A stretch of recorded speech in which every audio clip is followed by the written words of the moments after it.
Hi, welcome to the IHC Craft Room. I'm Mary. In today's video, I'm going to show you how I made this autumn wreath. I'll show you all the steps and materials, but the reason why I'm so excited about this exact wreath is because I've never made a burlap base like this before. I never used this method and it was super simple, super fast, and I can't wait to show you exactly how to do it. So grab all your stuff and let's get crafty. This is Mary. Welcome to the IHC Craft Room.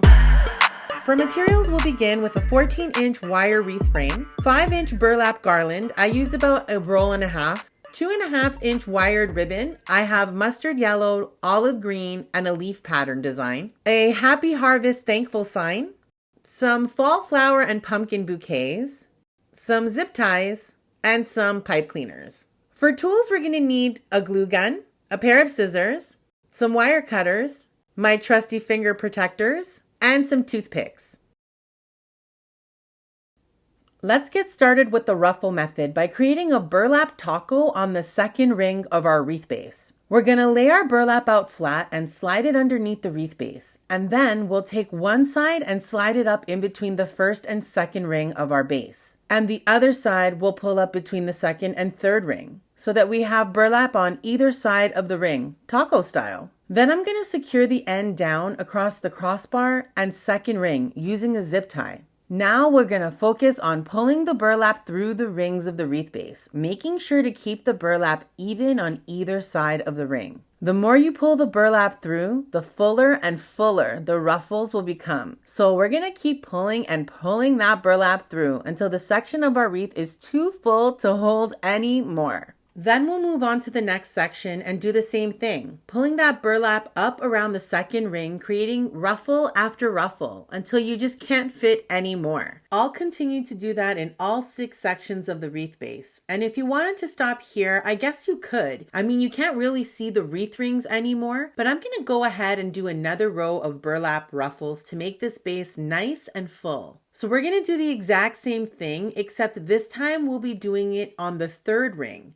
So I'm going to pull that burlap up between rings 2 and 3, and then I'll do the same between ring 3 and 4, so that we create another burlap taco around ring 3. And as we keep pulling that burlap through the wreath base, you can just see those lovely full ruffles forming all the way around our base. So fast and so simple. Look at how full that wreath base is. Can you believe that's burlap and not deco mesh? That's a lot of volume. Okay, I'm done gushing about the ruffle method, and since our base is ready, we need to get on with the show.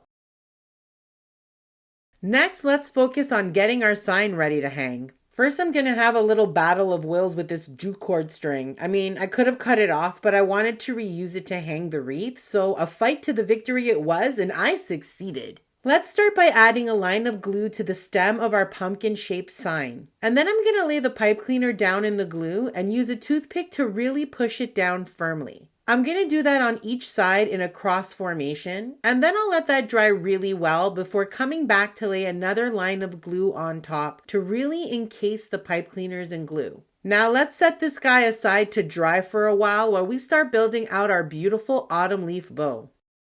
Today we're making a super simple bow. Trust me, you've got this. First, let's figure out how much ribbon we'll need by diving into the IHC Bonded Bow Breakdown. For this project, we're using 3 complementary wired ribbons. Here's what we're going to need. 2 pieces of each ribbon cut to 20 inches, another set at 16 inches, and 1 additional 12-inch piece of the leaf patterned ribbon. Let's measure and cut each piece to size, and you'll notice I'm not using a ruler, so feel free to eyeball your cuts too. Now that our ribbon is prepped, it's time to add the bonded part of our bonded bow. So say hello to my trusty sidekick, Guido the glue gun, and let's get started. To make the bow, take your ribbon and add a line of glue along one edge and fold it over to form a circle. Overlap the ends just slightly and glue them together. Hello, finger protectors. Hold it for a few seconds while the glue sets and voila! You've got 2 loops ready and 1 bonded circle done. Easy, right? We'll repeat this for all the ribbon pieces except the tail, which we'll cut a little bit later.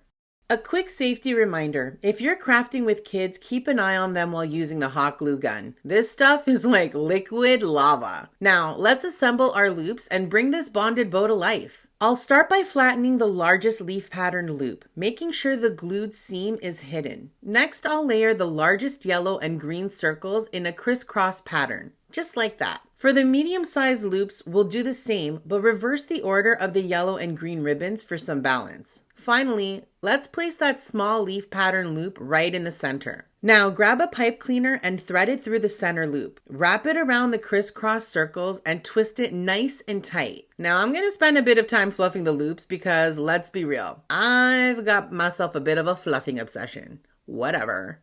Once that's done, we'll cut a final 20-inch piece of each ribbon for the tails. Then I'm going to dovetail the ends by folding them and cutting at an angle for a polished look. I love dovetailed ends. Then let's scrunch that ribbon, and using the same pipe cleaner, I'll attach the tails to this beautiful fall bonded bow. And of course, I'm going to spend the next 20 minutes or so fluffing the loops like a totally normal person. And I mean, I'm not weird. I don't know what you're talking about, okay? Okay, my crafty friends, it's time for my favorite part. Let's put it all together. I'm going to start with the sign. The important thing is to tuck the pipe cleaners through the wreath rings and give them just a light twist. That way we can still reposition the sign as we continue to build up our wreath. Next up, we'll need to decide where to position the bow. I have to say, left side put up a hard-fought battle, but in the end, I really love the way the bow looked at the top of the pumpkin. Plus, it has the added bonus of being able to assist in covering up these little holes on the sign. So I repositioned the sign a bit lower and inserted the bow on top in the perfect spot. Now, let's skip another 20 minutes of bow fluffing and move on to accents. These little fall bouquets have some cute flowers and pumpkins that fit the theme of this wreath really well. But in the end, I only added a tiny bit of accent flowers because I just didn't feel like it needed anything more. Now let's just tighten up the pipe cleaners on our sign and cut off the excess and then tie that jute string onto the frame so that we can hang this fall beauty up on the wall and see her in all of her autumn-colored splendor. Just look at those vibrant colors and textures. So what do you think? It turned out super cute, right? I'm really happy with the way it turned out, and I'm super excited about having learned how to make this base in a totally different way. In the past, when I've used burlap, I've just wrapped my wreath in it because I never really could figure out how to use it in a way that made it look pretty and vibrant. This is that exact way. It gives you a lot of ruffle, a lot of body, and it's so simple to work with. I hope you found this video interesting. If you're interested in learning some more about wreaths or maybe candle making or dot painting, check out one of these videos. And don't forget to subscribe so that we can continue to get crafty together. Toodaloo!